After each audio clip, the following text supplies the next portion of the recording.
हरिओम बच्चों, बापूजी के बच्चे नहीं रहते कच्चे। क्या आप कुछ सम्राटों के नाम बता सकते हैं? आप सबने सम्राट सिकंदर, नेपोलियन, हिटलर, बाबर आदि के बारे में सुना ही होगा। ये सभी सम्राट तो हुए, लेकिन समय की धारा में ये सब खो गए। इनके पास बहुत सारी सेनाएं थी, खजानों के अखूट भंडार थे, रानियां और दास भी थे, लेकिन फिर भी इनका जीवन पूरी तरह से तृप्त नहीं था। हर पल इन्हें दुश्मनों का डर, सम्मान की लालसा, साम्राज्य बढ़ाने की महत्वाकांक्षा रहती थी, जिसमें यदि ये सफल होते तो खुश होते और विफलता आती तो दुखी हो जाते थे। अतः ये केवल बाहरी सम्राट हुए। अपने मन इंद्रियों पर इनका कोई शासन नहीं था, वे इनके तो गुलाम ही थे। पर आज हम आपको एक ऐसे सम्राट के बारे में बताएंगे जो बाहरी सम्राट तो हुए, बाद में अपने मन इंद्रियों को संयमित करके महान सम्राट हो गए और बन गए सच्चे सम्राट। आप सोच रहे होंगे कि सच्चे सम्राट कैसे बनते हैं? तो हमारे आज के बाल संस्कार का विषय ही है, मनुष्य किसका सदुपयोग करता है तो वो सच्चा सम्राट बन जाता है। तो चलो तैयार हो जाओ आज के बाल संस्कार के लिए। सबसे पहले शुरू करते हैं ओमकार गुंजन। ओमकार गुंजन। ओमकार का जप करने से हमारी इंद्रियां बाहर की दुनिया से हटकर परमात्मा में विश्रांति पाती हैं, मन की चंचलता दूर होती है और शक्ति मिलती है। तो चलिए बच्चों, करते हैं ओमकार गुंजन।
मंत्रोच्चारण।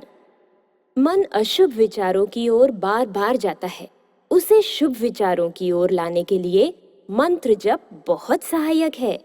चलो बच्चों, अब हम मंत्रोच्चारण करते हैं। ओम गम गणपतये नमः।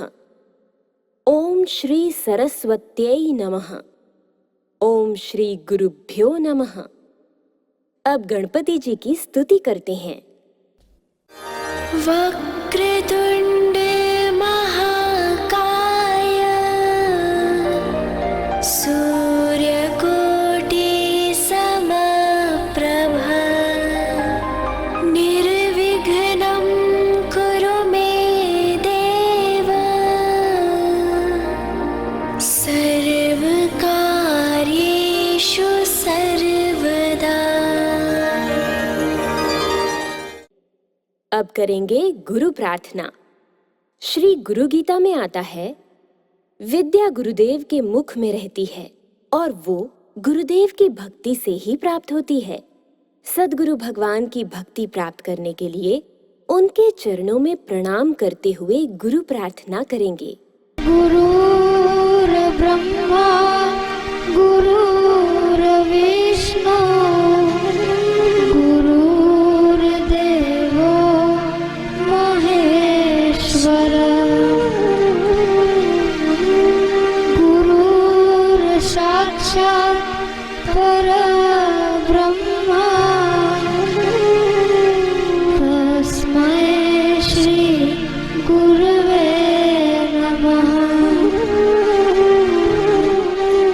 त्वमेव माता च पिता त्वमेव त्वमेव बन्धु च सखा त्वमेव त्वमेव विद्या द्रविणं त्वमेव त्वमेव सर्वं मम देव देव त्वमेव सर्वं मम देव देव।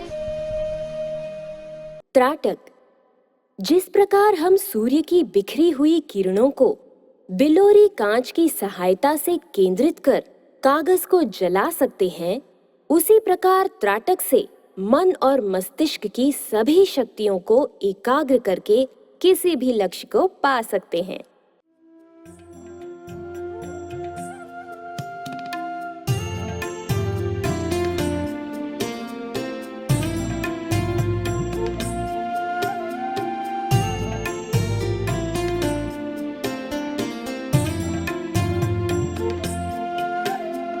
जब तक मेरी सांसें चलती मैं जपूं तेरा नाम, जब तक मेरी सांसें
जय जय साई आशाराम, जय जय साई आशाराम, जय जय साई आशाराम, जय जय साई आशाराम।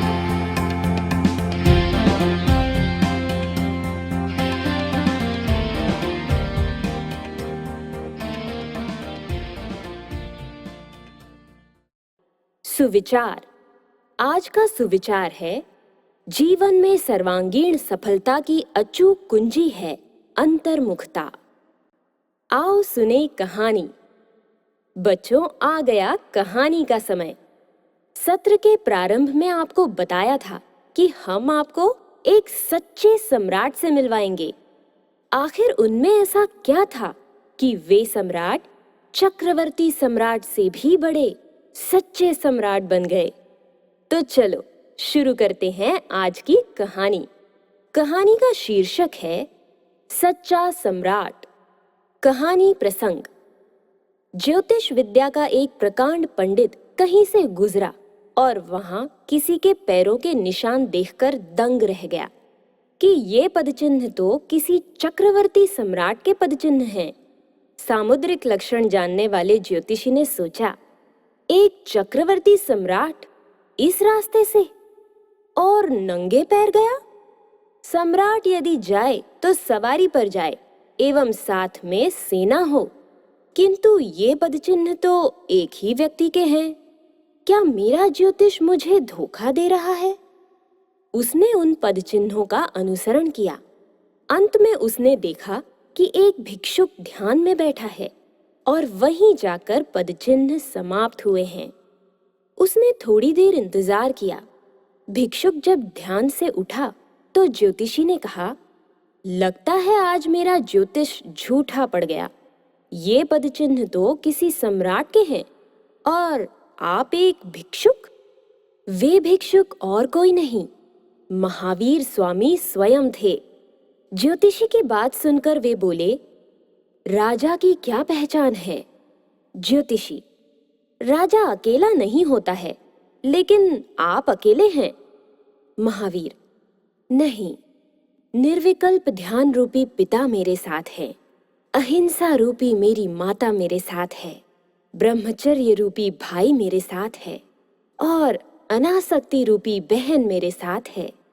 शांति रूपी प्रिया अर्थात पत्नी मेरे साथ है।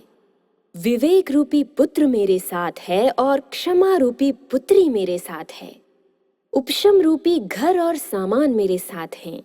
सत्य रूपी मित्र मेरे साथ है। फिर मैं अकेला कैसे?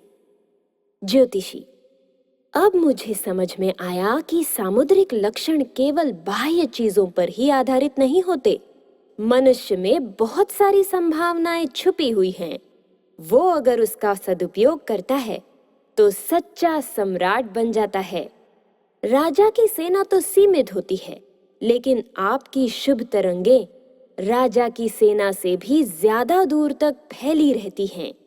आपका धर्म चक्र एवं विचार रूपी वायु चारों तरफ आनंद, शांति एवं माधुर्य फैलाता रहता है। स्वामी, आपका राज्य ही वास्तविक राज्य है। आज मेरा ज्योतिष सचमुच में सार्थक हो गया कि मुझे आप जैसे सच्चे सम्राट के दीदार हो गए एवं आपके राज्य का ज्ञान श्रवण करने का अवसर मिला।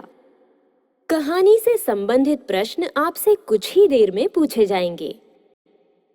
उन्नति की उड़ान।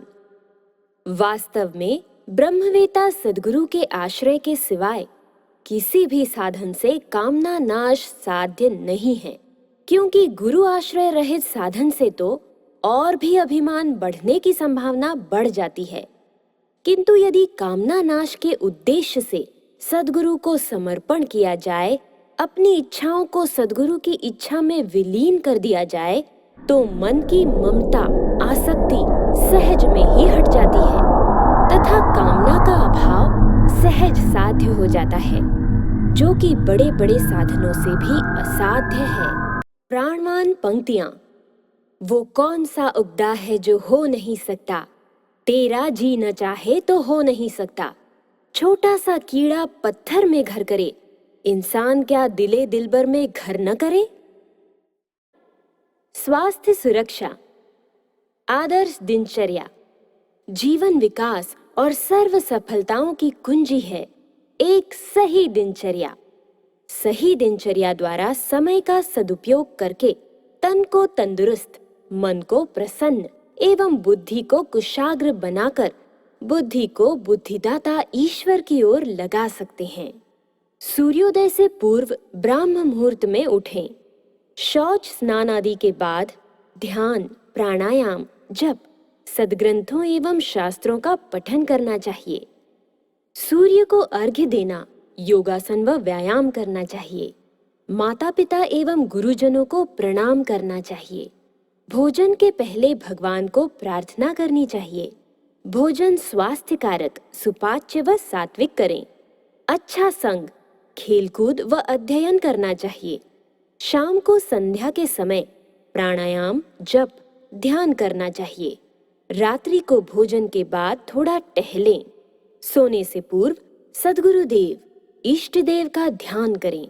सत्संग की कोई पुस्तक पढ़ें अथवा कैसेट सुनें। पूर्व अथवा दक्षिण की ओर सिर रखकर श्वासोच्छ्वास की गिनती करते हुए सीधा यानी पीठ के बल सोएं। फिर जैसी आवश्यकता होगी वैसी स्वाभाविक करवट ले ली जाएगी। गतिविधि। बच्चों, अब समय है गतिविधि का। सभी बच्चे 2 समूहों में बंट जाएंगे। अब आपको अपने समूह के साथ जीवन में संस्कार जरूरी हैं या सुविधाएं, और क्यों, इस विषय पर चर्चा करनी है। जो विभाग अच्छे से इस विषय को स्पष्ट करेगा वो समूह विजेता होगा। वीडियो सत्संग।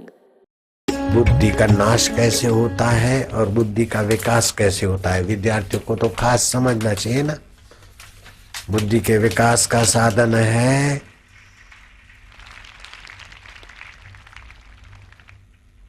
बुद्धि नष्ट कैसे होती है? बुद्धि शोके न नश्यति, बुद्धि शोके न नश्यति। भूतकाल की बातें याद करके ऐसा नहीं हुआ, ऐसा नहीं हुआ, वैसा नहीं हुआ, ऐसा करके चिंता करते न बुद्धि नाश होती।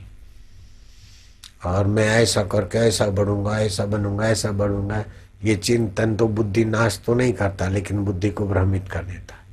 और मैं कौन हूँ, सुख दुख को देखने वाला कौन? बचपन बीत गया फिर भी जो नहीं बीता वो कौन? जवानी बदल रही है, दिन सुख बदल रहा है, दुख बदल रहा है, सब बदल रहा है, उसको जानने वाला मैं कौन हूँ? प्रभु मुझे बताओ। तो भगवान के नाम का जप, शास्त्र का पठन और थोड़ा अपने को खोजना। बुद्धि ऐसी बढ़ेगी कि दुनिया में प्रसिद्ध बुद्धिमान भी उसके चरणों में सिर झुकाए। रमन महर्षि के पास पॉल बेंटन कैसा सिर झुकाता। रमन महर्षि तो 8वीं पढ़े थे। कितनी बुद्धि बढ़ी कि मोरारजी भाई देसाई कहते हैं मैं प्रधानमंत्री बना तब भी मुझे उतना शांति नहीं मिला, उतना सुख नहीं मिला जितना रमन महर्षि के चरणों में बैठने से मुझे मिला। मोरारजी भाई देसाई ने बोला। तो कितनी बुद्धि बढ़ती, बोलो। प्रधानमंत्री पर भी कृपा करने की बुद्धि रमन महर्षि की। रमन महर्षि कैसे महर्षि बने कि सोचते थे कि मैं कौन? सुख दुख आता जाता है, उसको जानने वाला मैं कौन? हरि ओम।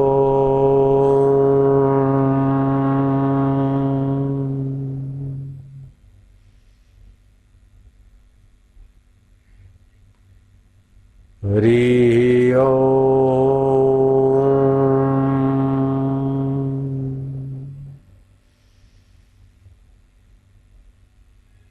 अभी 12 बजे का समय है, संध्या का समय।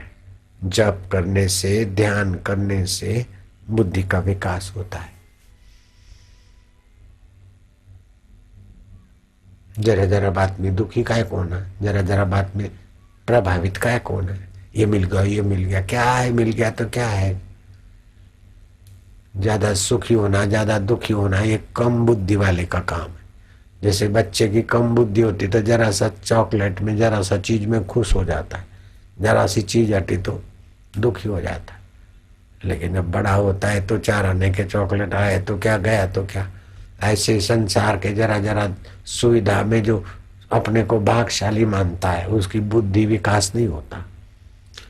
जरा सा नुकसान में अपने को अभागा मानता है उसकी बुद्धि मारी जाती। अरे ये सब स्वप्न है, आता जाता है, जो रहता है उस नित्य तत्व में टिके उसकी बुद्धि तो गजब की विकसित होती। जो ना बापू ने आगर केला दुनिया ना बलबला, कैसी बुद्धि विकसित होती। सुख में दुख में सम रहना, लाभ हानि में सम रहना, मान अपमान में सम रहना, तो बुद्धि स्थित रहेगी। अस्थित बुद्धि ही आए महान हो जाएगी।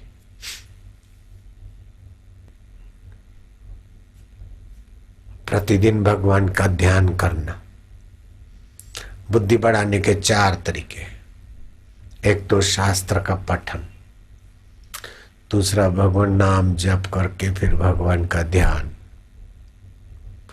तीसरा पवित्र स्थानों की यात्रा, और चौथा परमात्मा को पाए हुए महापुरुषों का संपर्क। इस 4 से तो गजब की बुद्धि बढ़ती है। और बुद्धि नष्ट कैसे होती बोलो? भूतकाल का फरियादात्मक चिंतन, शोक, जरा जरा बात में रूठते, जरा जरा बात में दुखी होते, जरा जरा बात में चिढ़ जाते। ऐसी बुद्धि क्या बुद्धि है तुम्हारी? तो सुबह उठे नींद में से थोड़ी देर चुप बैठे, आज मैं कभी भी फरियाद का चिंतन नहीं करूंगा, अपने मन को दृढ़ रखूंगा, क्योंकि मन की गहराई में मेरे भगवान है। भगवान सदा एक रस दृढ़ है, तो मन दृढ़ होगा तो भगवान की सत्ता है। मेरी बुद्धि को दृढ़ करूंगा, बुरी संगति नहीं करता हूं, मैं बुरे विचारों में नहीं गिरूंगा, क्योंकि मैं भगवान का हूँ। भगवान मेरे हैं। प्रभु आप मेरे हैं ना, आप चेतन स्वरूप हैं, आप ज्ञान स्वरूप हैं, आप आनंद स्वरूप हैं, आप शांत आत्मा हैं। इस प्रकार का चिंतन करने से बुद्धि बढ़ेगी। क्या करूं, ऐसा करूं, मेरा ऐसा हो गया, ये तो चिंता करेगा तो बुद्धि नाश होगा। फिर जो पढ़ा है अथवा जो पढ़ना है उसका थोड़ा चिंतन करो। तो चिंतन से तो बुद्धि का विकास होता है और चिंता से बुद्धि का विनाश होता है। सूर्य नारायण को अर्घ्य देना, भगवान के नाम का जप करना, भगवान को एकटक देखते देखते फिर यहाँ देखना, बुद्धि का विकास होता है। तो भगवान का चिंतन करने से, भगवत ध्यान करने से, भगवान को अपना मानने से, अपने को भगवान का मानने से, भगवान का प्रीतिपूर्ण स्मरण करने से बुद्धि में विलक्षण लक्षण प्रकट हो जाते। और जगत को मेरा मानने से और अक्ल होशियारी को मेरा मानने से, धन को मेरा मानने से और बनाए रखने से चिंता बढ़ जाती। अरे तो एक दिन तो छोड़ना ही पड़ेगा, मरते समय मेरे पैसे का क्या होगा? अरे बेवकूफ कहेगा, सब लोग रो रो के मरे तो चिंता कर करके काहे को भटकता हो? तो छोड़ना तो आई है। एक दिन शरीर भी छोड़ना पड़ेगा, तो शरीर को भी पकड़ रखने की चिंता काहे को करता है ज्यादा? रिंग निकालना हो, चाहे कंकु निकालना हो, कुछ भी, वो भी एक साधना है, विद्या है।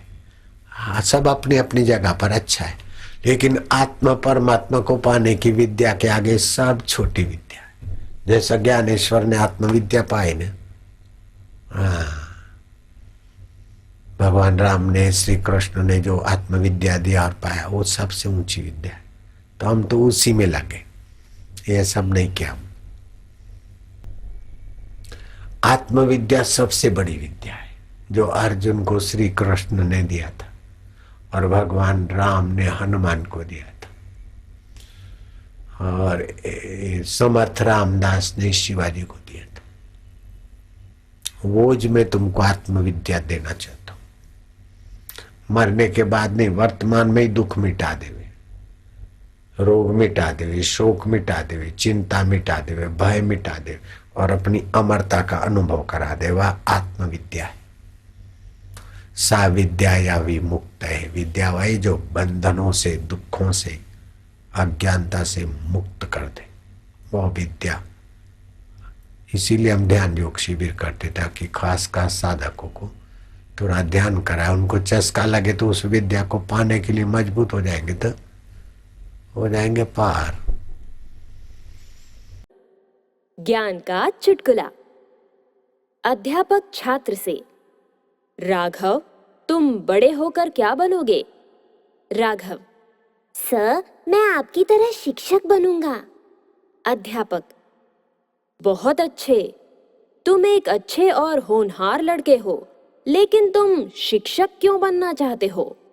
राघव, क्योंकि आपकी तरह मुझे भी अपने से छोटे बच्चों को पीटने में बहुत मजा आता है। सीख, दूसरों के अच्छे गुण अपने में लाने चाहिए और दूसरों के दोषों की चर्चा भूल कर भी नहीं करनी चाहिए। आओ करें संस्कृत के श्लोकों का पठन। सूचना, शिक्षक इन श्लोकों को बच्चों को उनकी नोटबुक में लिखवाएं और कंठस्थ भी करवाएं। अभ्यास योग युक्तेन चेतसा नान्यगामिना परमं पुरुषं दिव्यं याति पार्थानुचिन्तयन्। अर्थात, हे पार्थ, परमेश्वर के ध्यान के अभ्यास रूप योग से युक्त दूसरी ओर न जाने वाले चित्त से निरंतर चिंतन करता हुआ मनुष्य परम प्रकाश रूप दिव्य पुरुष को अर्थात परमेश्वर को ही प्राप्त होता है। यत्पदं प्रेप्सवो दीनः शक्रात्यः सर्वदेवताः अहो तत्र स्थितो योगी न हर्षमुपगच्छति।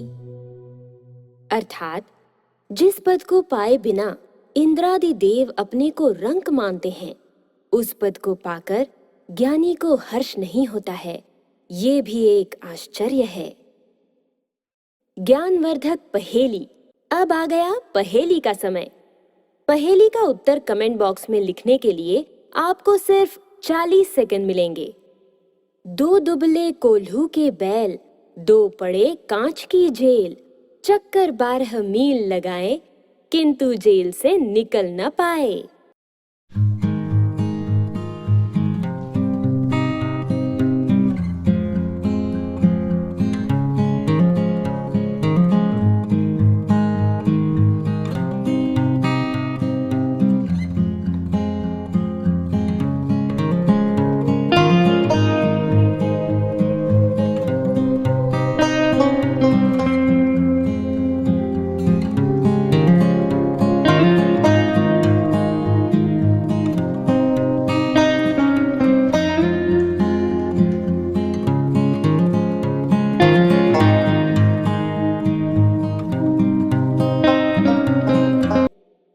गृह कार्य।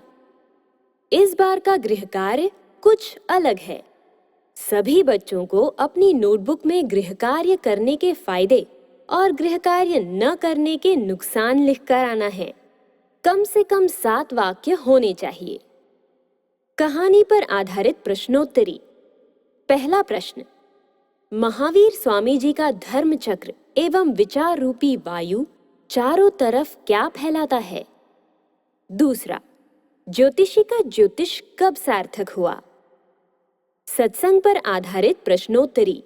पहला प्रश्न, बुद्धि का विकास कैसे होता है? दूसरा, बुद्धि का नाश कैसे होता है? सभी बच्चे अपना गृह कार्य व प्रश्नों के उत्तर अपने बाल संस्कार के शिक्षक या बाल संस्कार सेवाधारी को भेजेंगे। सत्र का समापन, आरती। चलो बच्चों, अब आरती की तैयारी करते हैं। आरती की थाली हाथ में लेकर आप सभी अपनी जगह पर खड़े हो जाएं। प्रार्थना। मैं निर्मल, निश्चल, अनंत, शुद्ध, अजर अमर हूं। मैं निर्गुण, निष्क्रिय, नित्य मुक्त और अच्युत हूं। मैं असत स्वरूप देह नहीं। अब हम सभी आशा पूर्ण करने वाली श्री आशा रामायण पाठ की पंक्तियों का गान करेंगे। अगले सप्ताह की झलकियां। अगले सत्र में हम जानेंगे कि कैसी थी सुभाष चंद्र बोस जी की देशभक्ति। तब तक के लिए हरिओम। आज की पहेली का उत्तर है घड़ी की सुइयां। सत्र का समापन आरती। चलो बच्चों, अब आरती की तैयारी करते हैं। आरती की थाली हाथ में लेकर आप सभी अपनी जगह पर खड़े हो जाएं। आनंद मंगल करूं आरती, हरि गुरु संतनि सेवा।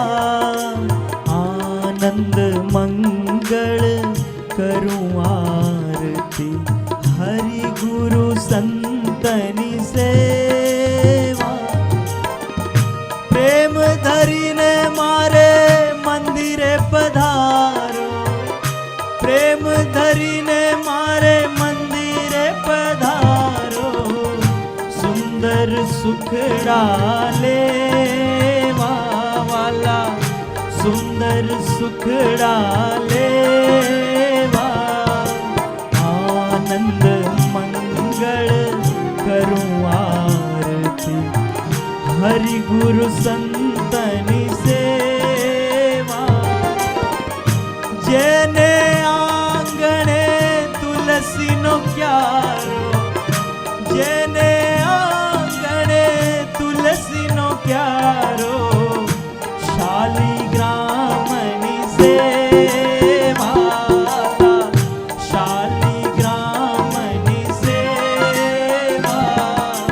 आनंद मंगल करूं आरती, हरि गुरु संतनि सेवा।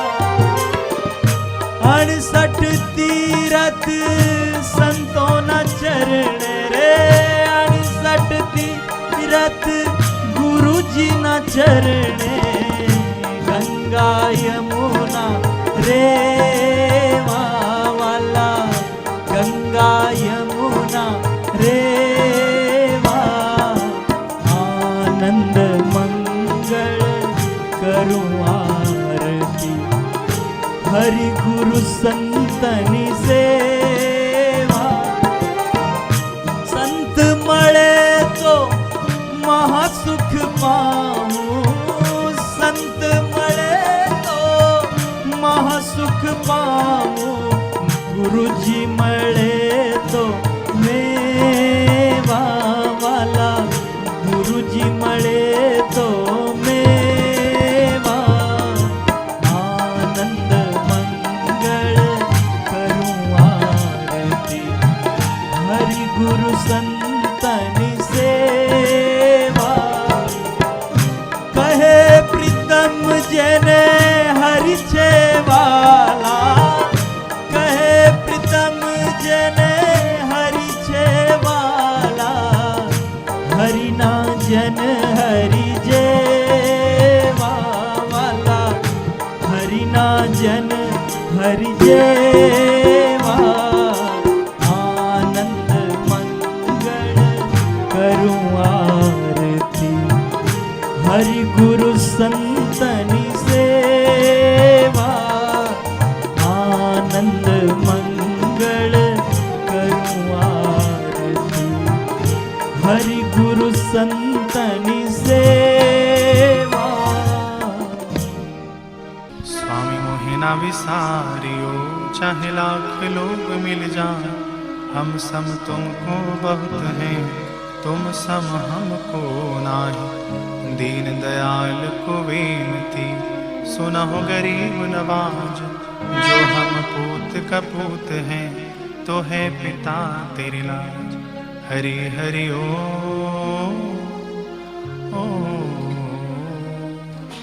साधक मांगे मांगना, प्रभु दीजो मोहि दो।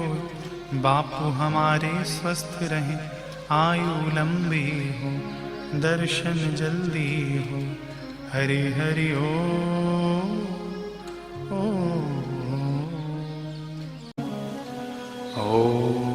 तम नमामि हरिं परम। ॐ तं नमामि हरिं परम् ॐ तं नमामि हरिं परम् ॐ सहना भवतु सहनो भुनक्तु सह वीर्यं करवावहै तेजस्विनावधीतमस्तु मा विद्विषावहै ॐ शान्तिः शान्तिः शान्तिः श्री सद्गुरुदेव भगवान की जय। प्रार्थना। मैं निर्मल, निश्चल, अनंत, शुद्ध, अजर अमर हूँ। मैं निर्गुण, निष्क्रिय, नित्य मुक्त और अच्युत हूँ। मैं असत स्वरूप देह नहीं। अब हम सभी आशा पूर्ण करने वाली श्री आशा रामायण पाठ की पंक्तियों का गान करेंगे। सामान्य ध्यान जो लगाए उन्हें बिगहरी में ले जाए, सबको निर्भय योग सिखाए, सबका आत्मोत्थान कराए, लाखों के है रोग मिटाए, शोक करोड़ों के है छुड़ाए, अमृतमय प्रसाद जब देते, भक्त का रोग शोक हर लेते। अगले सप्ताह की झलकियां। अगले सत्र में हम जानेंगे कि कैसी थी सुभाष चंद्र बोस जी की देशभक्ति। तब तक के लिए हरिओम। आज की पहेली का उत्तर है घड़ी की सुइयां।